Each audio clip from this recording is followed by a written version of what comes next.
Marnangko Munte, warga Dusun Lumban Sonang, Desa Pasaribu, Kecamatan Dolok Sanggul, Kabupaten Humbang Hasudutan, Sumatera Utara, tidak bisa tidur.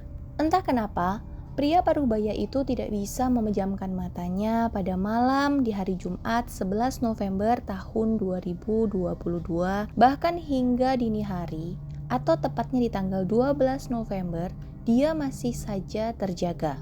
Bukan karena dia sedang tidak enak badan atau apa ya, tapi pendengarannya terganggu suara berisik seperti orang sedang memotong kayu di tengah malam sampai jam 3 pagi waktu Indonesia Barat. Dan suara bising itu berasal dari rumah adik kandungnya sendiri yang bernama Harapan Munte, 44 tahun, serta istrinya Nurmaya Situmorang, 43 tahun. Marnangko awalnya sempat curiga, tapi niatnya untuk melihat ke rumah sang adik diurungkannya. Karena dia kemudian ingat kalau tidak salah 2 atau 3 hari yang lalu adiknya itu semacam sedang memperbaiki dan mengecat rumahnya. Jadi menurut Marnangko ya si adik ini lagi ngelanjutin pekerjaannya kemarin. Tapi pas sudah selarut ini masih kedengaran aja itu suara, Marnangko gatel juga dan pengen nyamperin. Pas dia bangun dari dipannya, suara itu berhenti.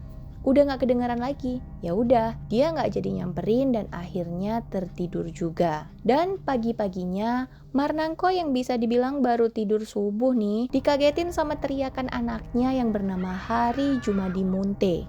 Menurut Hari, pagi itu sekitar jam 6 dia berniat pergi ke rumah bibinya untuk meminjam arit. Nah, pas dia sampai di depan rumah sang bibi, secara tidak sengaja, dia melihat pamannya yang bernama Harapan itu sedang memanggul sebuah karung menuju belakang rumahnya. Menurut Hari, karung goni tersebut kelihatan lumayan berat. Walaupun awalnya ingin bertemu dengan tantenya, karena ternyata melihat pamannya duluan, ya udah. Hari pun mengejar sang paman untuk minta izin meminjam arit. Belum sempat Hari ngomong, si paman yang menyadari kehadirannya menengok ke belakang, lalu berbicara kepadanya. "Tantemu sudah aku matikan," sambil matanya menunjuk karung yang sedang dipanggulnya. Mendengar itu, Hari tentu saja sangat kaget dan ketakutan ya. Dia pun segera lari dan membangunkan ayahnya yang masih tidur. Marnangko yang juga kaget mendengar pengaduan Hari anaknya, dia pun segera memeriksa kebenaran omongan anaknya itu. Begitu dia masuk ke dalam rumah adiknya, benar saja, tubuh adik iparnya Nurmaya ditemukan di dapur dengan kondisi tanpa kepala, tangan, dan kaki. Rupanya suara bising yang didengar Marnangko sepanjang malam tadi bukan berasal dari bunyi kayu yang dipotong Harapan, tapi bunyi Harapan yang sedang memotong tangan, kepala, dan kaki istrinya. Marnangko yang syok melihat pemandangan itu segera mencari adiknya dan mendapati Harapan sedang membakar sesuatu di belakang rumahnya. Dia kemudian semakin kaget saat melihat bahwa sesuatu yang sedang dibakar adiknya itu adalah kaki manusia. Marnangko pun segera melaporkan tindakan adik kandungnya itu kepada polisi Humbang Hasudutan. Mendengar laporan itu, polisi segera meluncur ke TKP dan menemukan kondisi korban sudah sangat mengenaskan.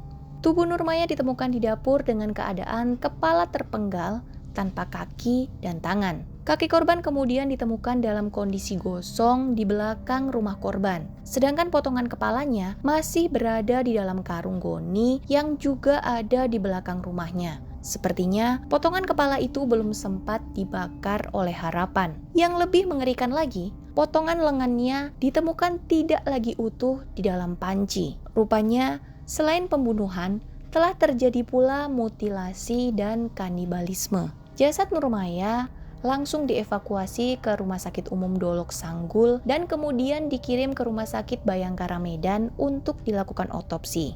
Di TKP, polisi juga mengamankan kapak bergagang kayu berlumuran darah, 2 pisau, 1 celurit, sarung tangan, pakaian bekas terbakar, dan 1 unit ponsel Samsung berwarna putih yang juga berlumuran darah. Sementara itu, Harapan Munte yang merupakan seorang petani ditangkap pada pukul 11 waktu Indonesia Barat untuk dimintai keterangan. Lalu apa yang sebenarnya terjadi? Jumat 11 November tahun 2022, pagi hari di rumah keluarga Harapan Munte tidak berjalan seperti biasa. Harapan yang biasanya jam 7 pagi sudah berangkat ke ladang, malah sedang berdebat dengan Nurmaya Situmorang, istrinya. Pasangan ini telah 11 tahun menikah. Dan rupanya hubungan mereka sedang tidak baik-baik saja. Menurut Harapan, dia mencurigai bahwa istrinya berselingkuh dengan kerabatnya sendiri.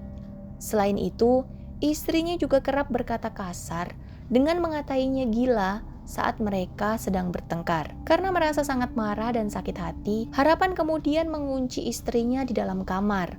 Lalu, dirinya sendiri menuju dapur untuk mengambil pisau.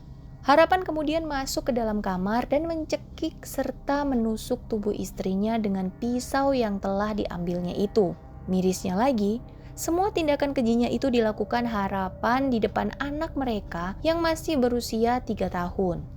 Karena anak itu ada di dalam kamar. Iya, bocah 3 tahun itu melihat secara langsung pembantaian tidak manusiawi dengan matanya sendiri. Setelah itu Harapan menyeret tubuh istrinya yang menurutnya masih hidup menuju dapur. Seakan belum puas, dia pun kembali menusuk istrinya di bagian dada, sampai akhirnya sang istri benar-benar tewas. Kejadian itu benar-benar terjadi dengan sangat cepat. Dan entah kerasukan apa, jam 7 malam, Harapan kembali mendatangi jasad istrinya. Kemudian dia memenggal kepala istrinya, lalu kepalanya itu dimasukkan ke dalam karung goni yang ada di dapur. Sedangkan tubuhnya sempat ditelantarkan begitu saja. Nah, sekitar jam 11 malam, Harapan ini merasa lapar. Dia baru sadar kalau dari siang dia belum makan apapun. Dan entah setan mana lagi yang masuk, dia kemudian berpikir untuk memakan jasad istrinya. Dia pun kembali menuju dapur mendatangi jasad istrinya yang sudah tanpa kepala. Harapan kemudian mulai memotong habis lengan istrinya. Lengan itu kemudian dicuci, lalu dimasukkan ke dalam panci, dikasih garam, terus dimasak, lalu dimakan. Astaga. Lalu sekitar jam 2 atau jam 3 pagi, dia kembali mendatangi istrinya dan kali ini dia memotong kedua kakinya lalu digabunglah itu ke dalam karung bersama dengan potongan kepala. Barulah kemudian sekitar jam 6 pagi, dia mau membakar bagian tubuh istrinya di belakang rumah. Nah, saat itulah dia ketemu keponakannya dan bilang kalau dia habis bunuh istrinya. Kenapa Harapan Munte bisa sesadis ini ya? Apakah dia normal atau mengidap kelainan jiwa? Dari keterangan keluarga pelaku dan korban, Harapan dan Nurmaya sudah menikah sejak tahun 2011. Dan selama 11 tahun menikah, mereka belum dikaruniai anak. Hingga akhirnya, pasangan itu mengadopsi anak. Jadi anak berusia 3 tahun yang tadi menyaksikan tindakan keji Harapan terhadap Nurmaya itu merupakan anak adopsi. Menurut Marnangko, Harapan memang punya riwayat kejiwaan yang tidak stabil. Jadi awalnya, saat sang adik masih berusia 1,5 tahun, ada sebuah tragedi yang membuat kepala dan punggung sang adik terbakar. Diyakini, dari situlah awal terganggunya mental Harapan. Saat beranjak dewasa, Harapan juga pernah bertindak agresif dengan tiba-tiba menusuk seorang tukang pijit yang sedang memijitnya.